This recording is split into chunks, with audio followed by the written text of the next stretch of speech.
Ven, Señor, y no tardes, perdona los pecados de tu pueblo.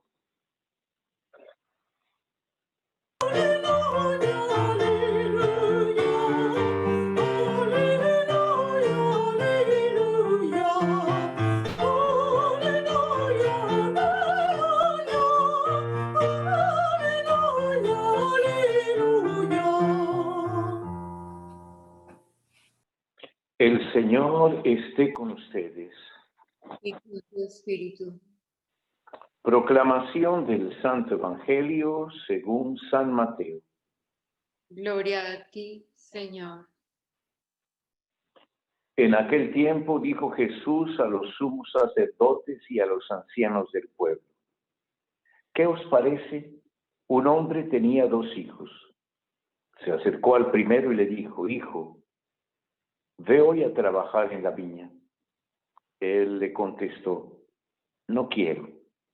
Pero después se arrepintió y fue. Se acercó al segundo y le dijo lo mismo. Él le contestó: voy, Señor, pero no fue. ¿Quién de los 2 cumplió la voluntad del Padre? Contestaron primero. Jesús les dijo: en verdad os digo que los publicanos y las prostitutas van por delante de vosotros en el reino de Dios. Porque vino Juan a vosotros enseñándoos el camino de la justicia, y no le creísteis. En cambio, los publicanos y prostitutas le creyeron, y aún después de ver esto, vosotros no os arrepentisteis ni le creísteis. Palabra del Señor. Gloria a ti, Señor Jesús. Nos podemos sentar para ver un poco nuestras lecturas del día de hoy.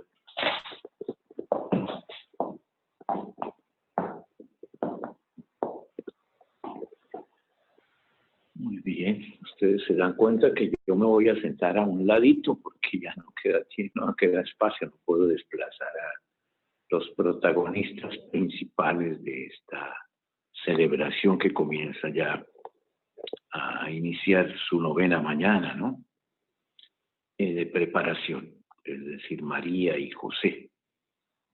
Un matrimonio que está a la espera de la llegada de su hijo y que ha tenido la experiencia de una intervención extraordinaria de Dios para colocar la vida en el seno de María y colocarla de una manera única, tanto que es un nuevo inicio, una nueva creación, es una intervención directa de Dios de nuevo en el mundo.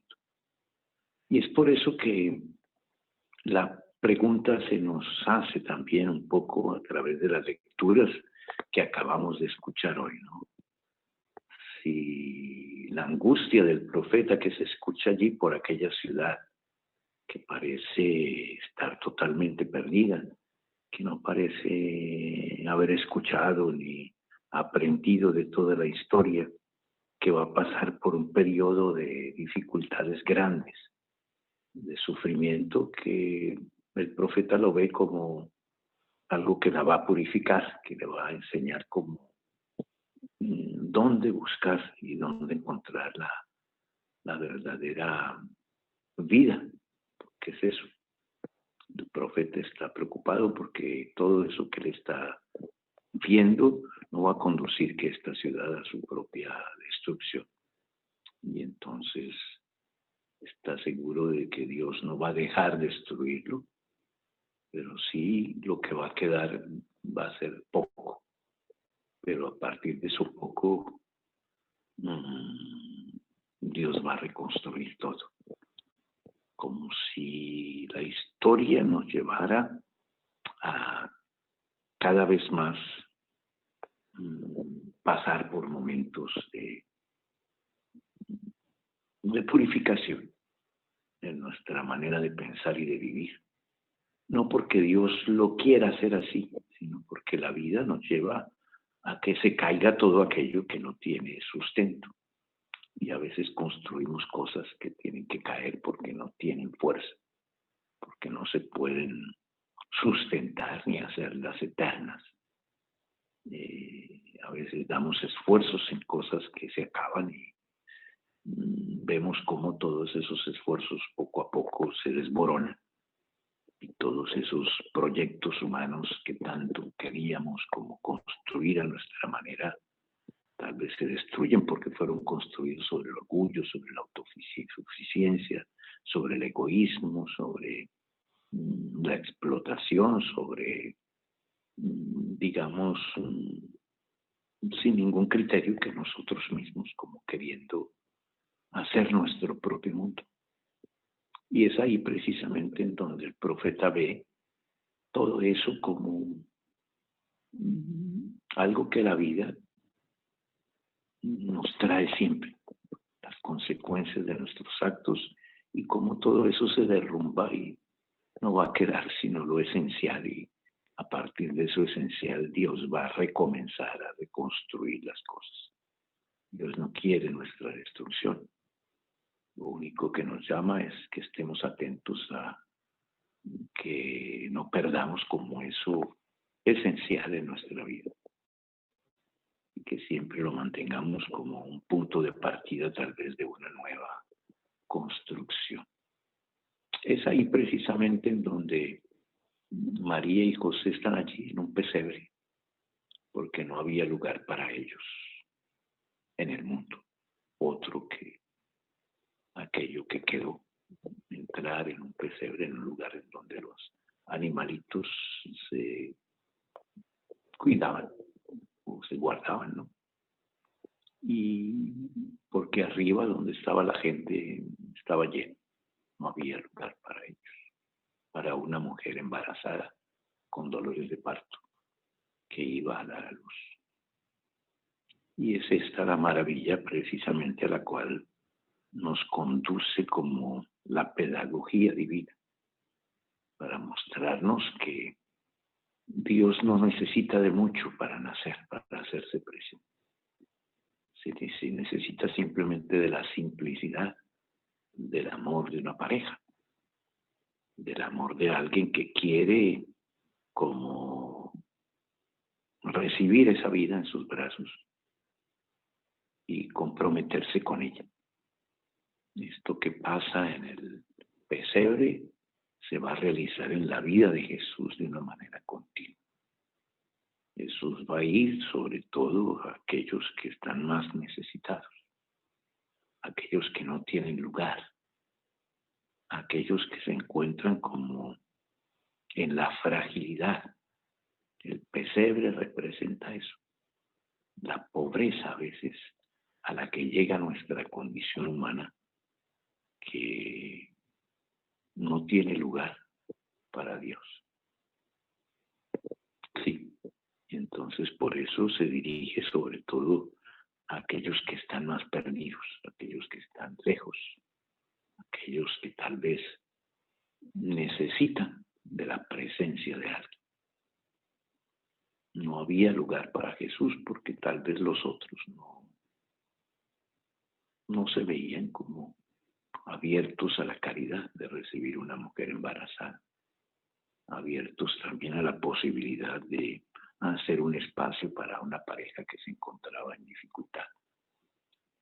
Y es esto lo que acontece en el mundo, por eso es difícil que Dios encuentre un lugar, porque no hay lugar para la sensibilidad hacia el sufrimiento de los otros, porque no hay lugar para ir allí en donde las personas necesitan de una presencia, de una ayuda, de un sustento, de un acompañamiento, de tal vez un apoyo, tal vez darles una oportunidad. Y es ahí en donde Dios nos muestra que Él no pasa que a través de la humildad de la condición humana. Y Él viene para aquellos que más lo necesitan. Es por eso que con una manera un tanto chocante, ¿no?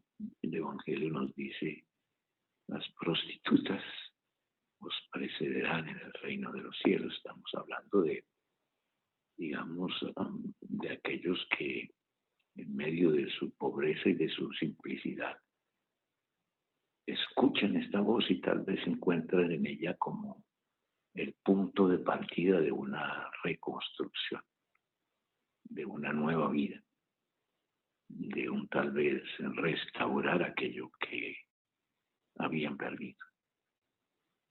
Se trata de aprender a amar, se trata de encontrar el verdadero amor, se trata de ir allí en donde el amor incondicional puede salvar.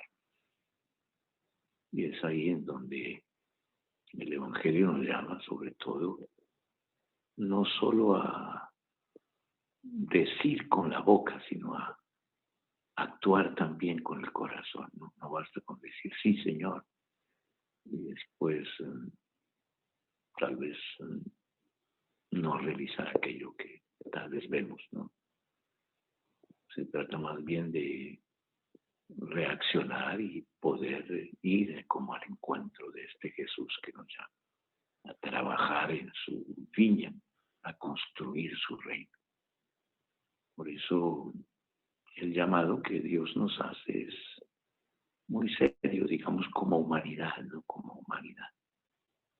Poder reproducir en el mundo los gestos que hacen posible que el mundo sea transformado por la acción de Dios y de su amor.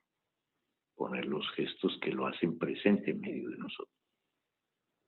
Por eso vamos a construir ese pesebre, tal vez, en nuestro propio corazón, nuestra familia, nuestra manera de encontrarnos, en la profundidad de nuestros abrazos, en el compromiso sincero con la vida de los otros, de ayudarlos a construir algo verdadero y de hacerse presente allí como colocando toda nuestra vida, todo nuestro ser, todo nuestro pensamiento en un acto de amor incondicional. Que podamos reproducir esto en Navidad para que Dios pueda nacer también en medio de nuestras relaciones, en medio de nuestra familia, en medio también de nuestra manera de vivir en sociedad. Ofrezcamos entonces esta Eucaristía porque Dios pueda como llevarnos a la acción, no solo al pensamiento, no solo a la comprensión, sino a colocarlo también en nuestra vida, como alguien que tiene que hacer parte de nuestra historia, como alguien que se expresa también a través de la relación que tenemos y que nos transforma, que nos hace personas nuevas, que nos hace capaces de esa disponibilidad al encuentro, sobre todo con aquellos que más nos necesitan. Que Dios nos dé la gracia de hacerlo nacer de nuevo en nuestra